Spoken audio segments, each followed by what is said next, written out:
mitologi Ratu Pantai Selatan.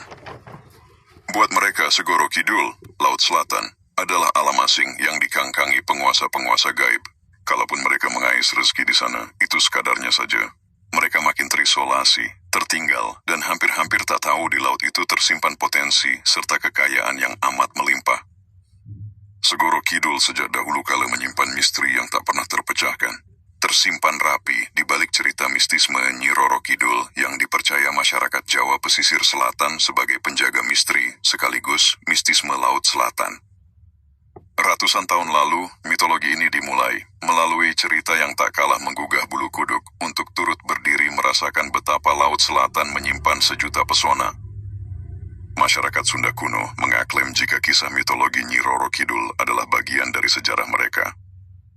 Dimulai dari cerita tentang Dewi Kadita yang hidup pada masa kerajaan Sunda kuno. Dewi Kadita merupakan putri dari Raja Munding Wangi, raja termasyhur negeri Sunda kuno. Namun kehadiran Dewi Kadita tidak diharapkan, karena sang Raja Munding Wangi menginginkan anak laki-laki, agar tahtanya dapat diteruskan oleh keturunannya. Sang Raja pun menikah lagi dengan Dewi Mutiara dan mendapatkan keturunan seorang anak laki-laki. Namun rasa sayang Raja tak berkurang sama sekali terhadap Dewi Kadita, sehingga Dewi Mutiara merasa iri dengan rasa sayang yang didapat Dewi Kadita dari sang Raja. Khawatir juga jika yang menjadi penerus tahta Munding Wangi adalah Dewi Kadita, lantas pemufakatan jahat terjadi demi menyingkirkan Dewi Kadita dari kerajaan. Dewi Mutiara menggunakan cara tak terpuji dengan mengguna-guna Dewi Kadita sehingga memiliki penyakit kulit yang tak dapat disembuhkan walaupun Raja telah memanggil seluruh ahli pengobatan terbaik di negerinya. Dalam keputusasaannya Dewi Kadita berjalan keluar kerajaan, meratapi nasib yang begitu perih karena kutukan atas penyakit yang entah bagaimana cara menyembuhkannya.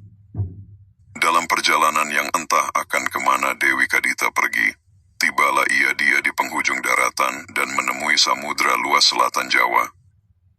Dari kejernihan Laut Selatan yang mengharu biru terdengar sayup-sayup suara memanggil Dewi Kadita untuk terjun ke dalam jernihnya air Laut Selatan.